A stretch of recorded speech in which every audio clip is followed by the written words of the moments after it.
We're ready to begin with Colorado State. We have student athletes, Prentice Nixon, Gian Clavel, Emmanuel Amagbo, Coach Larry State Sheet. Coach, if we can talk, let's start with you and get your thoughts on tonight's game. Well, we have to quickly put this game behind us. Been here several times, and it's worked out at times, hasn't worked out, and there's a big difference. So we'll talk about today's game and give San Diego State all the credit in the world. They came out and forced us to turn it over. We couldn't keep them off the boards. They had the majority of their points in the first half off of our turnovers that they converted or off of offensive rebounds, and then give our guys credit for responding and really doing what they said they were going to do during a timeout, Chan, about not turning the ball over, keeping them off the boards. And you know, it was a terrific effort, and we thought that San Diego would get tired because it was their third game in 3 days, and these guys bought into what we were telling them, and they just stuck with it, and it worked out perfect. But give San Diego State a ton of credit. I mean, we have as much respect for them, or more respect for them, than anybody in the league. So I think this is the third time we've been down 13 and beat them 3 times. So it's just kind of remarkable. But we'd like to talk about them for a little while, and then we need to move on to something that neither team moving forward has never experienced. I think Fenner it's a big game for him. You know, one time we beat him by 60 points. I don't want to move on to the next game, but you know, there's a lot at stake for both teams, and it's kind of cool, and we know what we have ahead of us, but there's really not a lot of time to enjoy this one. Thank you, Coach. We'll take questions for the student athletes only, so we can get them out of here. Go ahead. Emmanuel. Right here first. Go ahead. To any of the players, with everything that this program has had to deal with the last couple of years, you know, with your injury and with the short bench, what would it mean for you guys to come out tomorrow and win the conference? It will mean a lot, just because everything we've been through, you know, didn't break us, didn't bend us either. So, I mean, yeah, it will be big time. It will mean a lot to us, especially, you know, we want to do this, of course, not for ourselves, but for coach, and, you know, just for CSU. Emmanuel, you guys had 8 turnovers in the first 12 minutes and then ended up with, 13 for the game. How did you guys cut back on that? We went into halftime. Coach got on us for turning the ball over. And I think in the second half, we only had 3 turnovers, and that was the difference of the games. And we had to rebound more, and that changed the game around when we limit them to just one shot. Gian, during that timeout early in the game, you got extremely animated. Just what was the message there, and do you think maybe that was kind of the turning point in the game? Just play harder. Just concentrate on the game plan, and just, you know, just play, man. Enjoy it. Just have fun with it. You know, Coach referenced that this is the third time you guys have come back from 13 to beat San Diego State. Are you guys telling yourself that you guys were still in it, or did you feel that you could still come back and win this game? Anytime we're down by any margin, we feel like we can come back and win. That's, you know, that's just any team. Yeah, we always say stay with it, you know, chip away, and just, you know, one basket at a time. You didn't turn the ball over at all against Air Force. You came out tonight and had a couple quick turnovers. Was that just nerves? No, man. Curry Allen, he's the best defender I ever play against. I told him that when he fouled out, I got so much respect for him. It's, you know, you have no idea. And just San Diego State, you know, they're in the right place at the right time. It's hard to score against them. It's so hard. So, yeah, the credit goes to their defense. Let's go over here first. Prentice, can you talk about what you guys have been able to do from a defensive standpoint with the guards? Perimeter-wise, they shot almost 50% in the first half, but the second half you guys were able to lock down a little bit, and they only ended up getting 1 3-pointer, I think, in the second half, so it had to be big for you guys. I just think these guys gotta it comes down to heart. I think, as a backcourt, we have some of the most heart, and so, I mean, it just comes down to all heart. Go ahead, Can Kelly. we wrap it up now? It's midnight.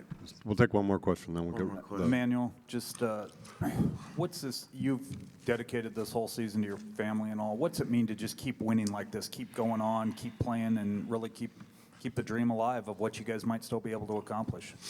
It means a lot to me that the guys can do it for me, my family, but at the same time, it's for them. At the end of the day, I have to walk in my own shoes, and my family always behind me. Coaches Stacy and Lana, everybody's always riding for me. So, I really just wanted to come out here and just play my hardest. Coach reminded me that I only had 2 rebounds at halftime, so I just wanted to come out and just play my heart out and just rebound. And that's what I did in the second half. Okay, we're going to dismiss the student athletes at this time. Thank you, Matt. We done? Questions for the coach right here? Coach, congratulations on Thank the you. win. Do you feel like this is where it should be? These are the 2 best teams in the Mountain West, and it should be down to you 2 guys. Yeah, I don't know about that. We were fortunate that we made some incredible plays. We started screening Allen because they switched their guards, so that made somebody else guard Gian. That changed a little bit, but there's so many good teams in this league. But Nevada might be a level above everybody. They're awfully good, and they're really well coached. They're very talented. But Fresno's, I go back to yesterday about this league is strong. I mean, it may not have a UCLA, a top 10 team in it, or an Oregon, but it's deep. And those 2 teams that played before us are very special, and Boise State is really good. So, did the seeding make our conference looked exactly right? Yeah, it did. Just like I think the Pac-12 is similar. I'm not sure if Arizona's playing Oregon or not, but yeah, I just know we have our hands full tomorrow. I know what we're up against, and we're up against it. That's for sure, and that's why I want to get these guys to put this one behind them and try to understand what we're playing for, because there's a big difference between winning and losing that game. Akhtar? Coach, playing so late tonight, how much is that a big disadvantage going into tomorrow? What time's the game tomorrow? 3. Yeah, I don't understand why there's a 9:30 game. I think Craig came out and said we're going to change some things with the contract, but it's midnight. These guys are going to bed. It's supposed to be about the student athlete, but we'll have no excuse. Both teams are tired, I'm sure. Played 2 really hard games, but it is a quick turnaround, and with the adrenaline and what have you, it's hard to fall asleep. It really is. So, but the biggest problem we're going to have tomorrow is not the time of the game or when this game is over with. It's going to be Nevada and who they have on that team. That's going to be Marshall's going to be the biggest problem, and then Oliver. So a time change, or if we flew to China and played this tomorrow, that'd be fine if we weren't playing Nevada. So the biggest problem we have at 3 o'clock tomorrow is Nevada. Coach, you've talked about all season how much respect you have for Coach Steve Fisher and what it meant to you when he came onto the bus after the win at Viejas. Can you talk about just what it means to you to come back from 13 points 3 times against a coach of that caliber? Well, I almost don't think it's fair.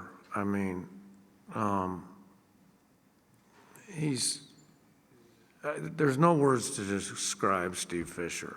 He's faced adversity in his profession. Obviously, it's well documented what Mark is going through. I mean, you can't describe what he's tasted or doing. So this is just a game of basketball to him compared to real life.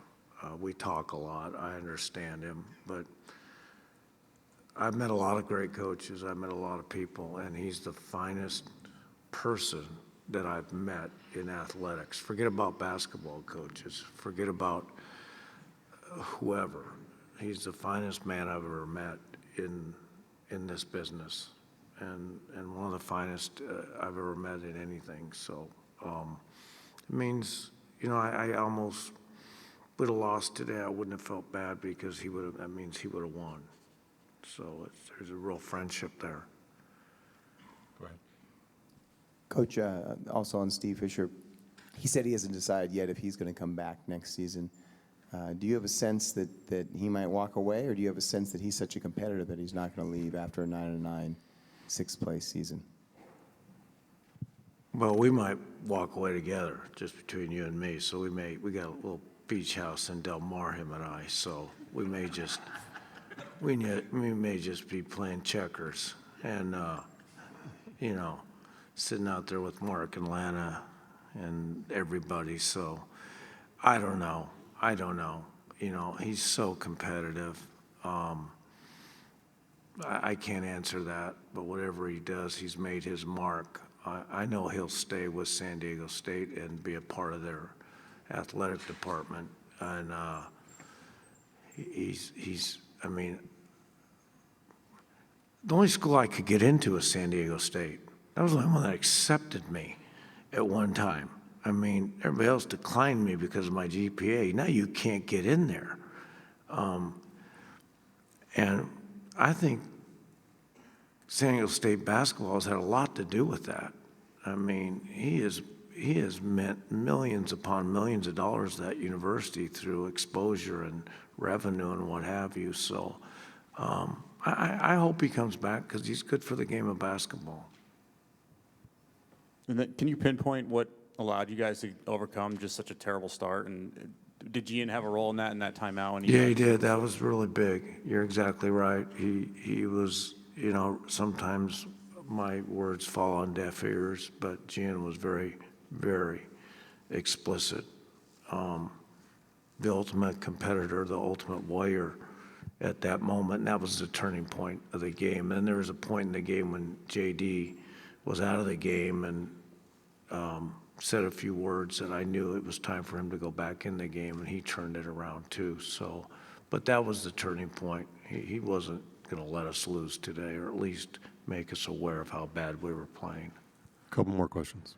Larry, it seemed like there was a little looser feeling on the sideline, even when you were down, than maybe a lot of teams see. I looked at one point, and even when San Diego State was off that great start, Gian and you looked at each other and just kind of smiled, and you guys kind of started rolling, got a little bit looser, and got kind of back into your rhythm then. Did you have that sense? Is that just because this team has been able to come back so much? He took about a 58-footer and you know, almost broke my foot because it missed the rim so bad. So, you know, any shot he takes is not bad, but I just kind of looked at him and said, "Really, dude?" And he just kind of laughed at me. So it's just an enjoyable group, and you know, I don't think that's nearly talked about enough. I've had a lot of enjoyable groups, but yeah, we have quite a bond with him and everybody else, and there's not a lot of them, so it's a neat bond. All right? Okay, thank you, Coach. All right, thanks.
For San Diego State, we have student athletes Trey Kell, Malik Pope, Coach Steve Fisher. Coach, we can start with you. Get some thoughts on tonight's game.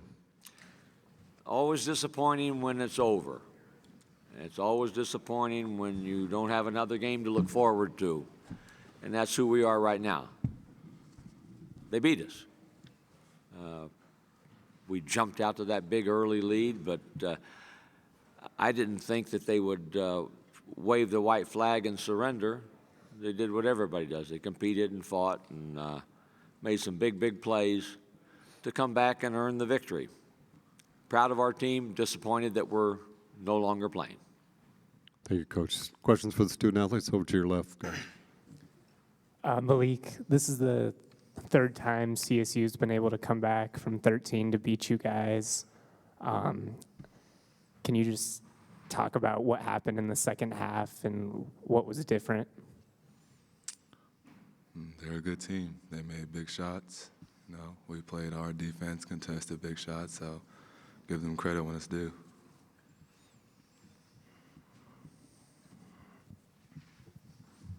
Go ahead. Malik, how much of a factor was the injury in the second half? Obviously, when you were out of the game, it was a tough stretch for you guys offensively. How much did that come into play? It didn't affect me at all. You know, injuries happen. You got to bounce back, play for your teammates. We got seniors out there. Just had to give them all I had. You know, it's not over till it's over, and you know, the outcome is what it is. Back there. Trey, how do you sort of compartmentalize? I know it's really quick after the season, but this season, you guys played great in stretches in this tournament. You didn't play so great in some stretches throughout 30 games in the regular season. How do you sort of balance all that out? I don't know. It was a tough year regarding that. Just one of those things. Our main thing for us is trying to be more consistent, and we wavered with that this year. So if we would have been more consistent, we'd probably have a little more victories under our belt. But at the end of the day, we came to this tournament and believe we could make it to Saturday, and we fell a little bit short to a good Colorado State team. Anything else for our student athletes? Back there. Larry Stacey just said that they thought you guys would tire because you were playing 3 games in 3 days. One of them was an overtime game. And he just kept telling his guys they're going to get tired, keep at it. Did you guys feel the effects of that midway through the second half? To be honest, no. With a game like that, with what was on the line, you don't really focus on the fatigue. You know, just at the end of the day, you're just trying to make plays and help your team win. Obviously, it doesn't help playing 3 games in 3 days, but that's not an excuse. They just made some big plays. Okay, we'll dismiss the student athletes at this time. Thank you, gentlemen. Questions for Coach Fisher?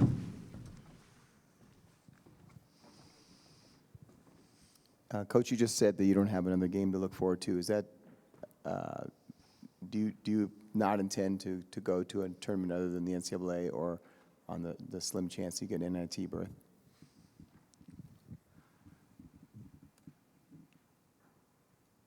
I haven't thought about that, Mark. We're not going to play in anything other than the NIT if we get an opportunity, and it probably won't happen, but if it does, then definitely we would play in that.